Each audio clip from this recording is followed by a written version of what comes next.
તમારો કોઈ ભાઈબંધ કે મિત્ર પેન્સિલ કે પેન ના લાવ્યો હોય તો આપણે તેને પેન્સિલ કે પેન આપીને મદદ કરી શકીએ. Keep your smile.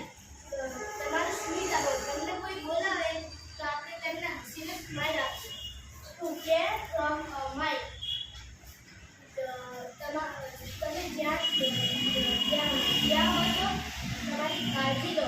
જેમ કે આપણે રસ્તા પર ચાલતા હોઈએ કે એક બાજુથી બીજી બાજુ જેમ ક્રોસિંગ કરતા હોઈએ કે સાયકલ ચલાવતા હોઈએ. શેર યોર તમારું કાળજી રાખવું. શેર યોર ફૂડ એટલે તમે ભોજન વહેંચીને ખાઓ. જેમ કે નિર્મલ તે નાસ્તો ના લાવ્યો હોય તો તેને આપણે નાસ્તો થોડો આપીને તેનું પેટ ભરે ને આપણું પેટ ભરાય. એન્ડ શેર યોર જોય. આપણે બધા ભેગા થઈને નાસ્તો કરીએ તો આપણે વધારે આનંદ આવે. Care for friends. મિત્રોની કાળજી લો. જેમ કે કવિ બીમાર પડે ત્યારે હું તેને ફોટા મોકલીશ લેસનના ફોટા મોકલીને હું તેને મદદ કરું. And be helping hands. સૌને મદદરૂપ થાવ. જેમ કે ગરડા માણસ, આંધળા માણસ ને એક બાજુથી બીજી બાજુ પાર કરવામાં આપણે તેને હાથ પકડીને મદદ કરવી. બી લાઈક સર. સૂરજ જેવા થાવ, પ્રકાશિત થાવ. ઘણી ઘણીને સંસ્કારી બની નોકરી પ્રાપ્ત કરો. To care from everyone. સૌની કાળજી લો.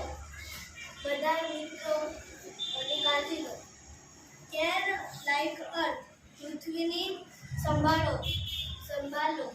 જેમ કે વૃક્ષો ના કાપવા જોઈએ. વધારમાં વધુ વૃક્ષો ઉગાડવા જોઈએ. પ્લાસ્ટિકનું પ્રદૂષણ ના કરવું જોઈએ. To make your life. તમારી જિંદગીને સાર્થક બનાવો. જેમ કે ઘણી સંસ્કાર કરીને નોકરી પ્રાપ્ત કરીને માતા પિતાની સેવા કરીને વડીલોને માન આપીને ભક્તિ કરીને દેવોયમ સાધન મુક્તિ માત્ર સાધન દુર્લભોન સ્વરચ્છાએ વારંવાર લભ્યતે. એનો એવો અર્થ થાય છે કે આ જે મુક્તિનું સાધન છે તેઓ ભોગનું સાધન નથી. દુર્લભ અને નાશવંત વારંવાર આપણે લાઈફ એટલે જીવનને સાર્થક બનાવી લેવી જોઈએ. Be like your mom. તમારા મમ્મી જેવા થાવ.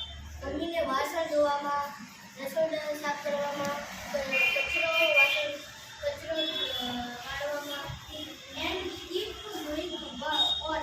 એટલે હંમેશા વ્યસ્ત રહો. જેમ કે આપણે ભણવામાં વ્યસ્ત રહેવું જોઈએ. રમતમાં ગમે તે કાર્યમાં વ્યસ્ત રહેવું જોઈએ. Be like your dead.